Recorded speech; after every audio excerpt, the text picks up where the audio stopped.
survey with search. You know, it's kind of like hot, and there are IPOs going on, and people talked about it, and it was all buzzy or whatever. And it's funny because then these days people say to me sometimes, they're like, oh, I bet you missed the old cool search days because, you know, the new cool, well, that's cool, right? Yeah. That's like a million cool. That's even cool. That's winning these days. So, you know, who really cares about search? You know, it's all gone away, blah, blah, blah, blah. But sometimes, old school can be cool. And actually, being on Colbert is pretty cool. Search was back in the news. Search has been back in the news a lot, actually. In this particular case, it ended up on the Colbert Show, and it was funny because my name actually appeared in some article he later showed on when I came home. My kids thought I had been on the Colbert Show because my name was there, which wasn't really true, but yeah, search making the Colbert Show, what's going on with that? Well, you may have heard that there was this little thing that went on. If you're not familiar with TechMeme, this is sort of like the mega newspaper for the technology world. And if a story gets enough buzz, it'll actually appear on TechMeme as one of many stories. And if it picks up some buzz, it actually moves higher on the page. And if it picks up a lot of buzz, it makes it to the very top of TechMeme, which is what we call in the space being top of TechMeme. And if it really, really gets buzz, not only does it get to be onto the top, but sub-stories start appearing, and multiple additional stories that reference it all start showing up. So this, the technical term was a shit-hot story, I think it was. Oh, sorry, I shouldn't perhaps said that. Anyway, it was a very hot story, and by the way, Microsoft disagrees, so you put that in there. That didn't seem to go as hot. But regardless of what's going on in the debate that goes on to it or whatever, I think the bigger point is search is back, baby. You know, people were talking about it, people were interested in it. People were getting all buzzy about what was happening here. Now I know we had secret engineers going to undisclosed locations, doing Hollywood-style honeypot, bring in the Russian agents. No, there were no Russian agents type of things going on, but still, people are like talking about search. And it's been going like that for like 2 months now. And occasionally, you know, Apple launches a new product. And of course, they have to take over the page, and Facebook does something. But, you know, search has been kind of not getting as many headlines recently in the past, and now it seems to be picking up. Beginning of the year, we had an article that started out on TechCrunch. These are all, and a lot of these are going to be coming off of TechMeme to give you a sense of how people have been talking about stuff. The first article, Vivek Wadhwani, was about, hey, I think Google search results suck. We need something better. And then Jeff Atwood from Stack Overflow, now it's Stack Exchange. Tomorrow will be called Demand Media Stack Exchange. I'm just teasing. They wrote a thing saying how they were getting all kind of wiped out in the search results because everybody was scraping their listings. And then we even have an article from Sam who wrote a great thing on, you know, well, let's talk about how these all things matter. And like, people wouldn't shut up. They just kept talking about search all through January. So finally Google's like, hey, shut up. Okay, we got it. You know, you have some issues with our search results. We got it. We're working on it. We're making some things. We're going to make some changes. It'll all be all right. Okay, and by the way, we're a lot better than we were in 2000. Okay, that's good. We're better in 2000 than 2010. So, and that makes top of TechMeme again. See, it's right up there at the top of the page, and everybody's all talking about it. Who's going to win? Who's going to lose? And then they roll out an extension for Chrome saying, you know, you don't like certain sites, you can block it. And again, headlines, another day, you know. Facebook's going, wait a minute, what's going on? I thought we rolled out and knew something. Why didn't we get top of the page? They do. But, you know, it's over there. And Blacko's going, well, we blocked everything a week ago. We didn't get top of TechMeme, but hey, you got on there. And then they roll out the Farmer Panda update, and it goes nuts again. Everybody's talking about it. And I'm on vacation, and I'm getting phone calls from reporters trying to figure out what's happening here and how's it going. And I'm like, you know, people are talking about search. It's a big deal. And the reality was that search never went away. Search was never not cool, if you will. It wasn't disappeared. People didn't stop searching. Even today, people haven't stopped searching. They search more than they ever have before. We just took it for granted. A lot of people took it for granted until they thought that we had changed back into this. I think it was the Burt Reynolds quote from some movie, Mickey Mouse threw up. Yeah, that was Google. People talk about, we don't want more, just 10 blue links. You can't even find 10 blue links there because you got red and blue and gold and the like little handwriting down at the bottom. But yeah, Google, circa 1999. I actually shortened it. There were 10 links that were showing up there all the way. Excite travel, number 3, by the way, for search on travel. So that, people were acting as if this is what had happened, and they did not like it. Because they cared about search. Search was an important thing to them. It was a utility. It was something that they depended upon. And all this is coming at a time when we've had unprecedented change going on within the space. Just a pace of alterations and new things coming out that I just have not seen. And I've been doing this for 15 years now. So, every day I kind of think, well, that's it. No more surprises. And then I get surprised. In the end of October last year, Google expanded Google Places, where suddenly, things that have been kind of tucked onto the map and off to the side or smaller, now these physical locations got much more prominence in the search results. They kind of took over and ousted the regular listings, even though they are regular listings, but now they're being mixed in more. New York Times in November did a big profile about this merchant, you may have heard from Decor My Eyes, who thought being mean to his customers was causing them to write bad reviews and linking to him, which in turn was giving him better rankings in Google. New York Times even had this great little cartoon to go with it. I got a little piece of it there. I'm working, I'm doing it. 5 days later, after this spread appears in the New York Times, everybody's talking about it, Google makes a huge algorithm change. I struggle to think of another time when they have changed the algorithm in a fundamental manner so quickly. Usually when Google hears a problem, their response is, well, we're always thinking, we're always working, and we like to have an algorithmic approach. We like to take this data over a period of months so that we can see what's going on. We don't give any clues to the people figuring it. And they're like, no, screw that, get them out. Like, get that merchant out of the results and do it in a way that it gets any kind of merchants that have bad reviews out of the results. And of course, I'm not exactly saying what they did. We have a panel to try to explore this later on more today. But again, people are all talking about search. Big deal. I mentioned Stack Exchange earlier, saying, hey, people are scraping our content. We're losing out to them. And did their post that came out in January. 25 days later, which is still work factor 9.9 in Google's I'm going to change the search algorithm world, makes another algorithm change. All right, we're taking care of that. It's all done. You're good. And wipes it out from there. Or, so they said they did. And by the way, they said that for the first time, they actually give a percentage of queries being changed. 2% of all the queries, they said, now have been changed in some way, which was interpreted as 2% of the queries are now improved. We don't actually know any of this stuff, but when you put a number out there, it does all sorts of funny things. Boom, there we go. And then 3 weeks later, we got the Farmer Panda update. By the way, I called it Farmer because I would talk to Google, and I said, well, what do you guys call it? And they said Panda. And I said, well, great, let's call it that. And they're like, no, we don't want to talk about that. But everybody needs a name for it. And they're like, no, we don't want to talk about it. But you can call it something. So I call it Farmer, and now they come out later on, and they're like, okay, well, it was Panda. Thanks. So now we have the Farmer Panda or Panda Farmer update. I don't like Panda Farmer because it suggests that we're farming pandas. But memo to Google, name your updates when you do this in the future. And then we all have a common name, which is what we want, so we can refer to them in some way. So they do this update, and it's great work, and then there's these changes, and it's being hailed, this is awesome, thank you, Google, my results are so much better. Robert Scoble did a post, I have faith in them again, or if he didn't, he will. I saw lots and lots of people talking about how wonderful this was. How wonderful it was within seconds of it being announced. Because they did whole-scale testing, right? No. I do think Google made some very fundamental changes. I do suspect that it's probably for the benefit of the search results. I don't think they just did some PR change that was going on out there and said that they did something when they didn't. Clearly we know some people went up and down. But there's an element in this and in some other things from other search engines of, if you will, the emperor's new algorithm, which perhaps sounds more negative than I mean it, but I like the phrase. This was 2 days ago when I was working on my Keynote, and I was working in PowerPoint, and I wanted to blend one picture into the background of the other. So I actually had to do this query, which was how to blend pictures in PowerPoint.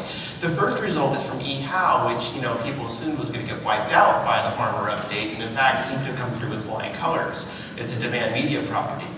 eHow has very good content on their site. It is not fair to say that all of Demand Media's content sucks. I have actually used several eHow articles and have gotten good information from them. Okay, so you're live blogging that, make sure that's clear. And then you then blog about the fact that this result was absolutely ridiculous. It was really, really sucky. The suckiness was incredibly sucky. But even more sucky was the second result, which was completely irrelevant. And by the way, not Demand Media's fault, just Google losing its mind. Well, I don't know what to give you, so here, take another page. Has nothing to do with PowerPoint, but it says blending, so maybe that's what you want. You want some peas as well? I got some of those. The third result is about PowerPoint 2003, which would be great if it were 2003, and that's the program I was using. But Microsoft, they make me upgrade all the time. No, they don't, but I do. And I'm using like PowerPoint 2010 or something like that. The fourth result is the only result that was kind of okay in getting me the answer for what I was looking for. It kind of told me what to do, but not quite. The fifth result from Answers.com rivaled the eHow page in incredible suckiness. It was just really, really, really bad. And then the award probably goes to that one that says bad and dupe, because not only was it a copy of the okay-ish result, but it was only a copy of the question, not the actual answer. So it wasn't okay-ish, it was bad-ish, duplicated-ish, and sucky-ish. Another irrelevant result came down at the bottom. The one that I marked bad doesn't actually have that link. That's just an example of what I found as my answer on the page. Apparently, I have malware, and if I could get the malware off my page, according to this site that Google had listed in the results for me, I would be able to blend pictures in PowerPoint. Who knew? At the bottom, another irrelevant result, phonics and kindergarten resources. Because the page has the words pictures, blending, and PowerPoint, memo to Google, Alta Vista called from 1996 and would like its algorithm back.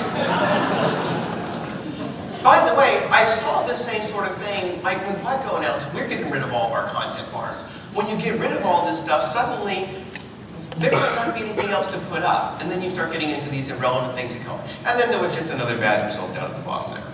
So other things, other queries may be improved. Don't take this as, haha, proof that Farmer did nothing. It's just that there's still plenty of bad stuff. And plenty of bad stuff that you get when you do searches for questions. Now, that stuff wasn't spam. There weren't people, one of the pages was really, a lot of the pages are loaded with ads, and I thought that was a good observation yesterday that maybe some of the content sites now are more like, the new generation of Made for AdSense. There were plenty of ads that were out there, but they weren't spam, which is why Google struggled with this, right? They know how to get rid of spam, but what do we do with stuff that's just not satisfactory? And they weren't answers that really kind of came up from them. They weren't satisfying to me. Maybe it was me. I could have done another search in another way. Maybe I didn't use all the right words or whatever. Google helped me that much on that particular query. But then again, that's not the typical search person. The person who's sitting down searching isn't thinking, gosh, am I using all the right words so that everything is calculated properly? They just expect the magical box to do what it should be doing. And it's not just a Google thing, by the way.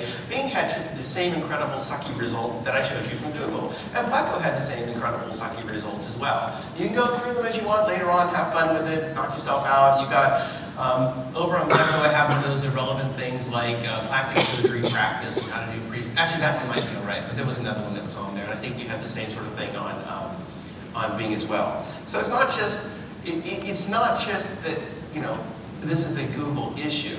It's just that Google is the biggest of the lot, and so they take no heed in these sorts of things. So in the algorithm, if you will, perception can be reality. People can say, well, Google announced that 12% of queries have been impacted by this result. Therefore, that must mean 12% of queries are now improved, and therefore everything is improved. We don't know. I think there probably has been some improvement. But what I suspect that this will do for Google is that it will be the way NoFollow was for comment spam. If you may remember, for those of you who called back then, Google and other search engines have long used links to try to figure out what are the best pages across the web. And as that became more and more known, people started trying to get links, and they started spamming blogs, which annoyed a lot of bloggers, who then started saying, I don't know what's going on. I have this system that allows any anonymous troll to come along and drop a link on my blog without any barriers, but it must be Google's problem for that. Therefore, I think Google should fix this. And so Google said, all right, guess what? We got this new thing called the nofollow attribute, and if you apply this to links, then we won't give them any credit.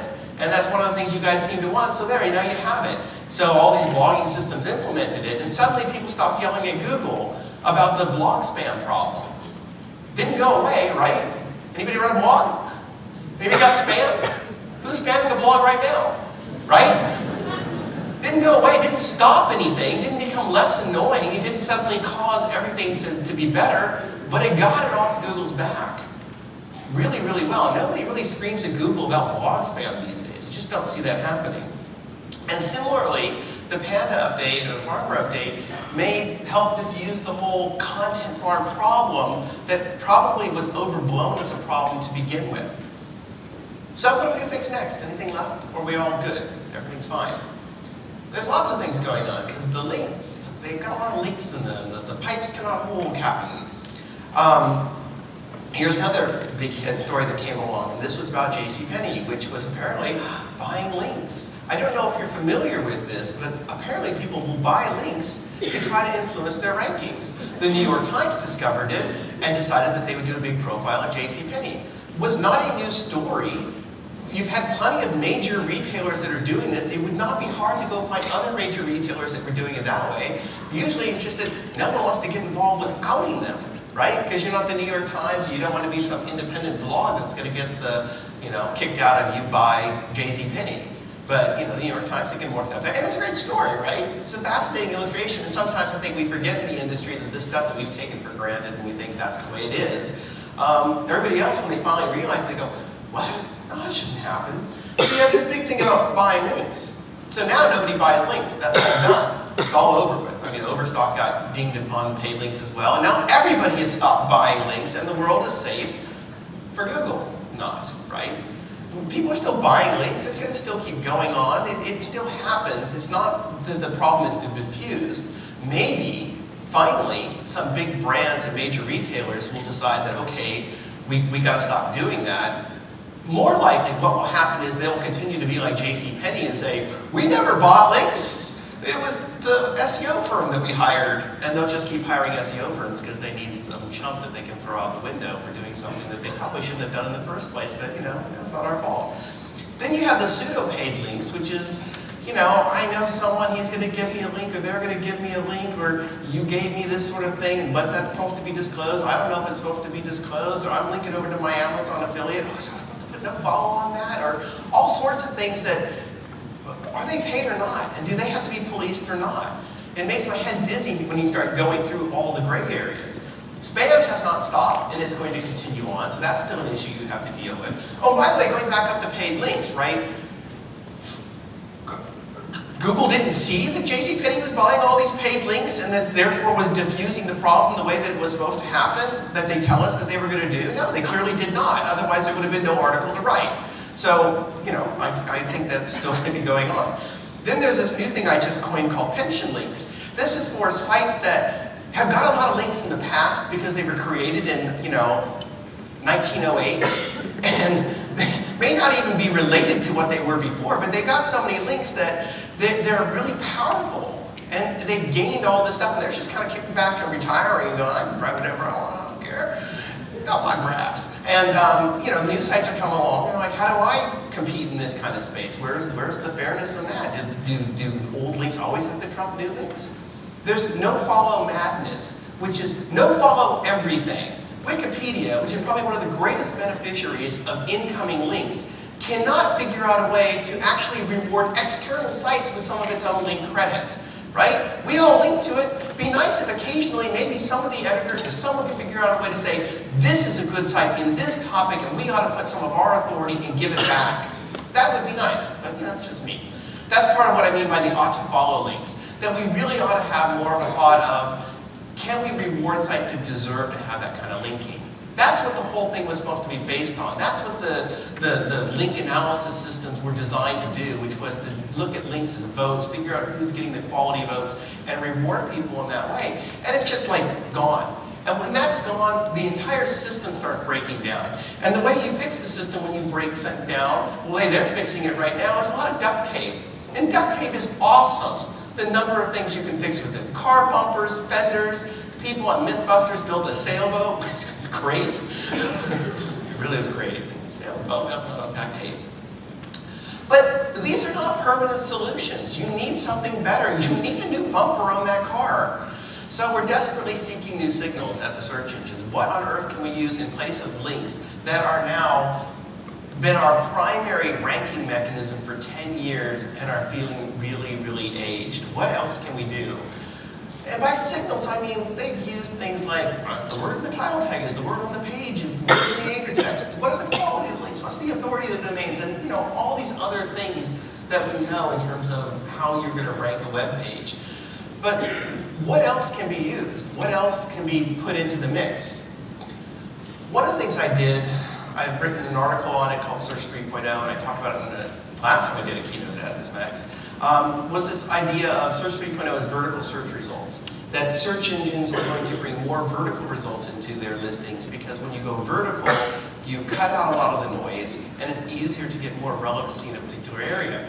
Google did that with local results. They literally just said, take these chunk of general results out, put these local results in. And I think you're going to see that continue to happen. I think that they're going to roll out news results, video results, images and shopping results, and that's just going to take over the front of the page. I'm surprised it hasn't happened yet, but I think you're going to see more of that as it comes along. And then there's the other thing, and again, you can search for it on search, you can do a search for Search 4.0, and if it doesn't come up with my story at the top of the results, the search engine is sucky, and you should do a big New York Times article on the incredible problems with their algorithms. Really, I could give you a list of things we should rank for that if we don't rank for, the search engines suck on. And you can see me after class. But here, in Search 4.0, I talked about the idea that human signals will be used in some way. And two primary ways we look at getting human signals, both through social or socialization and personalization. Which brings me back to more of these sort of unprecedented changes that are going along. There's this other search engine you may have heard of. It's Bing. Bing. Unlike Stephen Colbert, I don't get paid every time I say that. This was big news. Again, people went nuts for it. As you can see off of TechMeme, it was at the top of the page. And what happened was Bing was doing a deal with Facebook, because Facebook likes Bing and Bing likes Facebook. Neither of them really like Google much. No, not a surprise. And they did this deal where they're getting all the Facebook data, your data, what you like, who your friends are, that sort of stuff, and they're using that to customize your search results, which is the kind of thing that has made people like Robert Scoble go, Nirvana, it's here, finally we get the social results we wanted, this is going to be great. And it makes people like Steve Reed go, SEO is going to die. I'll get back to that. But it was a big, big deal that this came in. And in December 2010, I talked to both of the search engines and said, we've had a lot of speculation that you might be using social signals in terms of your regular results. Not just that you'll take and show me what my friends liked or something that my friends created based on my social connections, but that you'll somehow try to calculate the authority of someone on Twitter, like Charlie Sheen. How authoritative is he? And if he links to a site, do you count that link more than other sites or potentially discount it, depending on the time of day?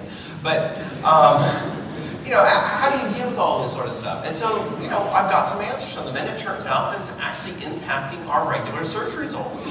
And that was a big deal. And then in February 2011, this last month, Google took their social search results, which they had had for years, and integrated them into the regular search results. Didn't just shove them into a box at the bottom of the page, but moved them up within the main frame, if you will. And also started using it not just to show you things that were created by people in your social network, but things that your friends are sharing. And Bing did the same thing about a week later. They took them out of the little section where they had them and moved them up and integrated them into the regular results. So social has arrived and come into the search engines, but they still don't quite know where they're going with it. They're still kind of figuring out. And bear in mind, they're having to figure out what to do with social when you're dealing with players like Facebook that every 3 months decide that they're going to change something else. Well, you're going to be able to share things. So you share things. No, we're having fan pages now. No, they're not fan pages. Now they're like pages. So you get to like things. Oh, and the share stuff's going away.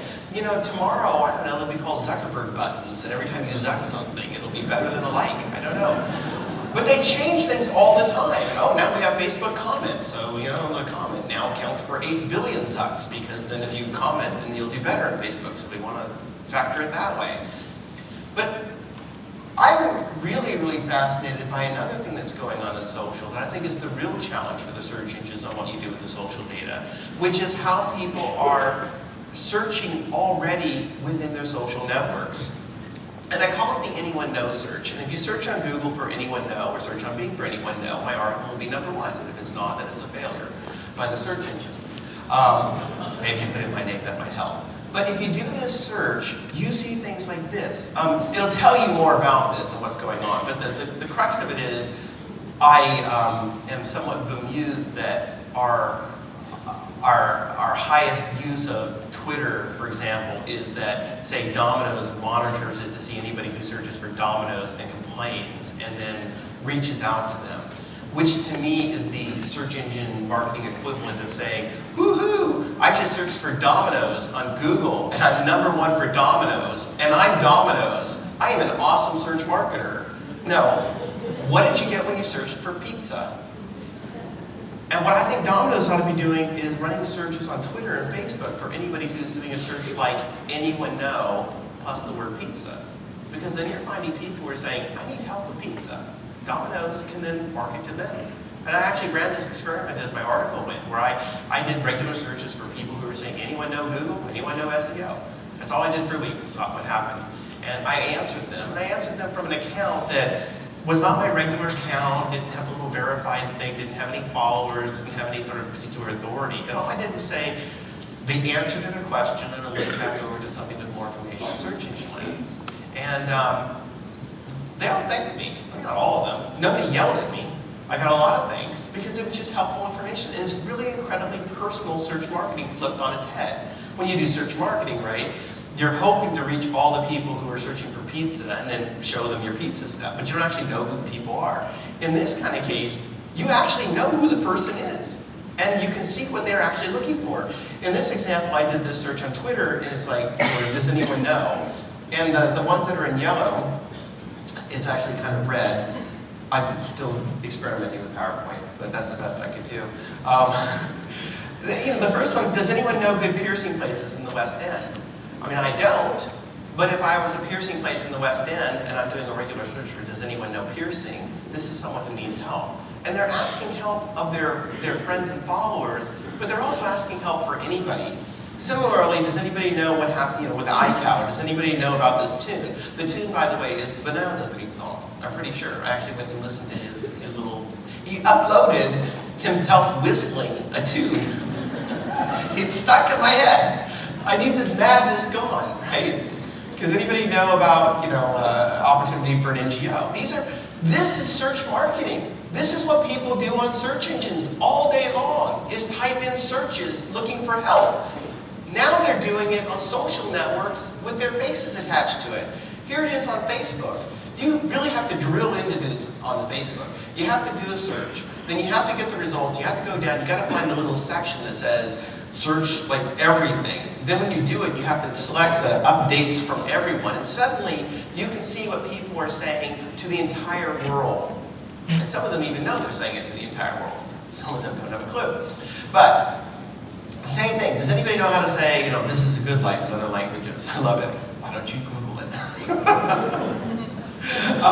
Does anybody know a place where I can get a good surround sound speaker set that I can plug into my TV? It's gold for Best Buy, right? Yeah, I know a place you can get at Best Buy. No, I wouldn't do it like that. But I mean, these are people who are looking for answers. That's what search is all about.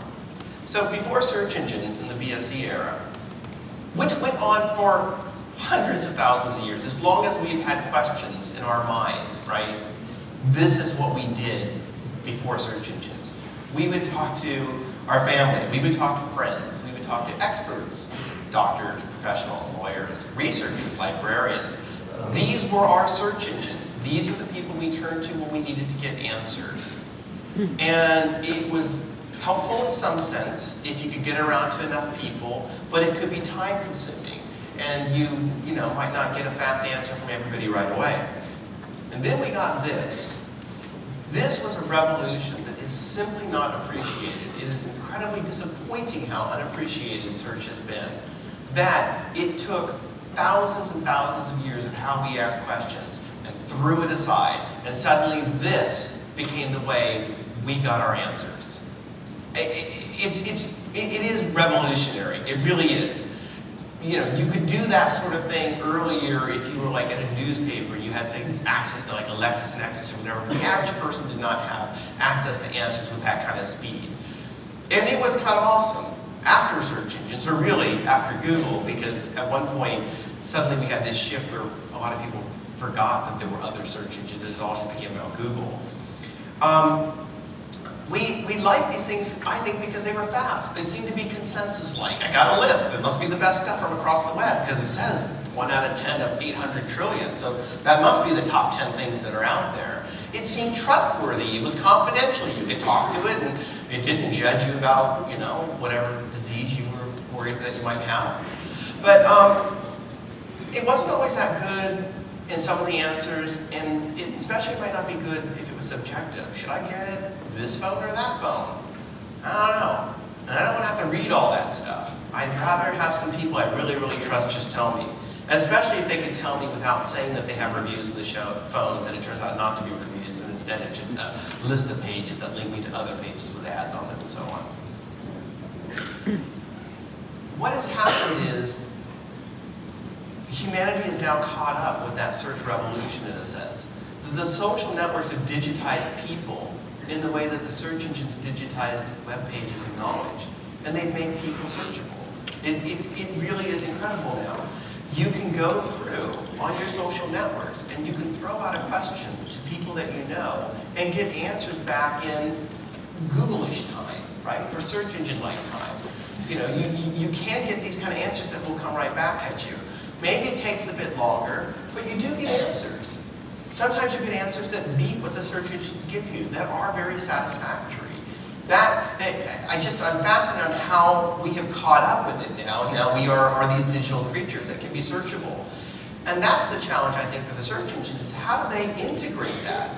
It's not how do you integrate all the likes or all the things that we most tweeted, but how do you figure out a way that when I've done a search, that I can then also get answers back to my network or get answers out to a greater area that might be out there.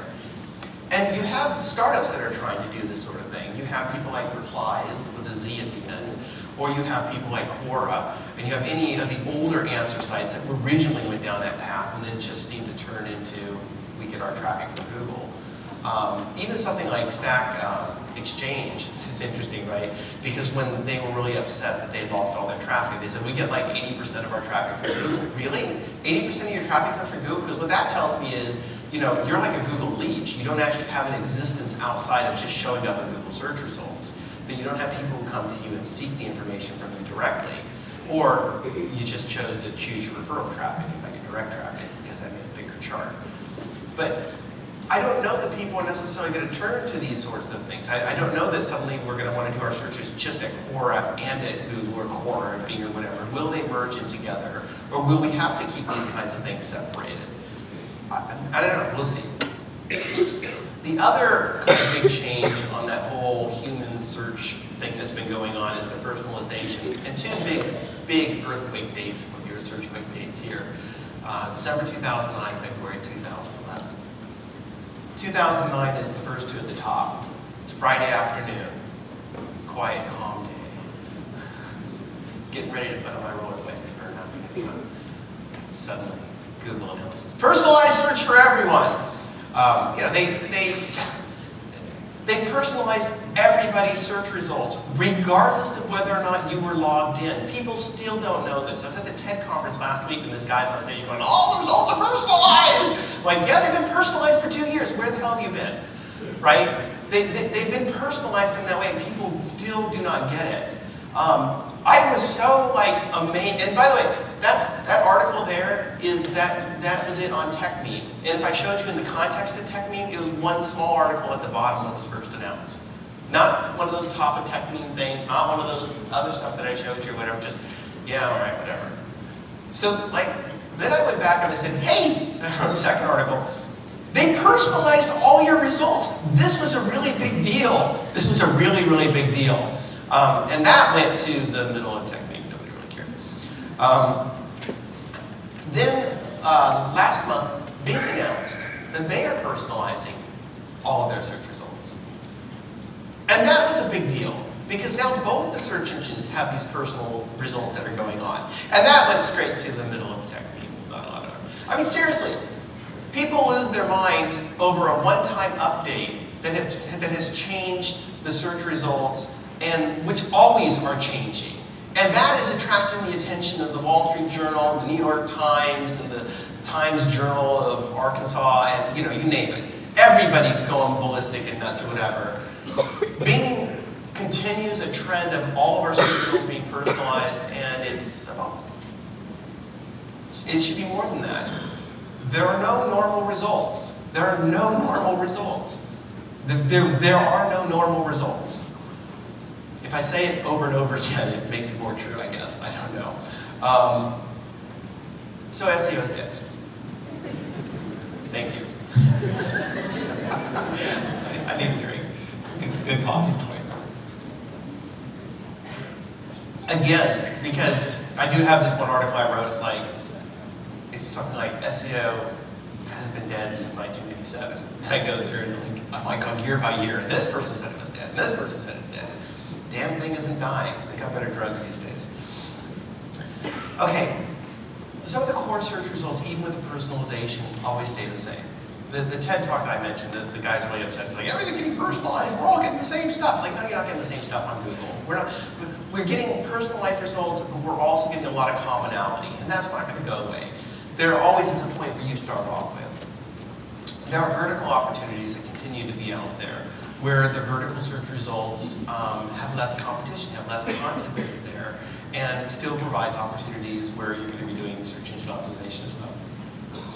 When we talk about our results being social by our friends, we also can neglect the fact that social means that you use the social signal to generally change results for everybody as well. Is this site really popular based on what 2 million people have tweeted that you don't necessarily know, but which is an important signal? Well, yes, we will use that, and that might help the site do better in the search results and coming up. So I think SEO is alive, which is the good news. The bad news is people still hate all the SEOs. They do. They really, really hate us. I just think I might have to get another drink just to get through this next part. Sorry, should have had vodka. Yeah, they don't like us. We have to be on primetime TV in The Good Wife. And there was an SEO who was on trial. I don't watch the show, so I don't really recall what it is, but I think he murdered somebody or did something, probably as part of his SEO duties. But I think rather than being worried about being on trial for murder, he was just worried that if the jury heard that he did SEO, that is what was going to get him convicted, because as his lawyer says, so you spam. Thank you. Thanks a lot. After the farmer update, the Cold to Mac website, which seems to be a really nice website run by apparently nice people, were really upset because they lost all their traffic. And so to get advice, they turned to shady SEO blogs. Apparently there are no non-shady SEO blogs, because further on down in the second thing I highlighted is again the shady SEO blogs. And what did the shady SEO blogs say that they should do to help deal with this crapshoot of Google? It suggested that they go to Google's Webmaster Forum to see if they can get advice. What the guy from the Cult of Mac, who is talking about all the shady SEO people, fails to understand is that one of the reasons Google even has a Webmasters Forum is because of all those freaking shady SEOs in the past, back before he even started his website, who were complaining that Google really ought to do a lot more to support webmasters. And Google actually does do a lot of things to support webmasters, as does Bing. They have huge amounts of resources that are dedicated to it that don't make them any money at all. And it comes a lot because of people, SEOs, who've been out there saying things like, gosh, I'm spotting these really unusual things in your search results. These are bad. You guys ought to have some kind of mechanism so people can help you. But no, we're just shady SEOs. I especially appreciated the part in the third paragraph, which you can't see, but he's like, hey, we were back to normal because we were on Google News' homepage, and therefore everything was good. Which indicates that he does not understand that Google News has a completely separate algorithm than Google Web Search, which is something one of those shady SEOs probably could have told him, but let's not talk to them because they're all shady and committing murders. But you can understand why they hate SEOs, because this is how most people encounter SEO. These are comments from my own personal blog. The first one is somebody who's congratulating me on a great post. And I appreciated that. They liked my list of Twitter tools, and they were going to use some of them signed celebs with a link to, I guess, celebs. Another person gave me further encouragement that it was my best post yet, and in fact, they enjoyed it so much that they felt they needed to have an electronic cigarette afterward, because it was both healthy and satisfying. The comment for the third person I felt sorry for, because I don't know who Mrs. Writing was, but I thought it was really unfortunate that she named her son or daughter Make Money. And they have that really unusual name that's out there. And then, of course, there are the classics. I do like classic rock, and there's nothing that's better than sitting down with a little Cialis, Viagra. Blog spam. You can make your day. So, after we had yet another one of these things last year in September, when people went on about SEO is dead, I think I wrote this after the Google Instant press conference. I'd love to tell this story. So Google rolled out Google Instant. Sorry for those of you that were in the room yesterday for this part. But they had a big event. So we all go to Google. There's like 100 reporters in the room, and I'm sitting in the back, and I'm writing all my stuff or whatever. And I've got Twitter fired up because I can't operate the computer without that being on these days. And the press conference has just started, and they're out there and they're announcing, and it is like 7 minutes into it. It's not even done. They're not even done talking. And this proclamation comes out from Steve Rubel on Twitter. It's like, SEO's dead!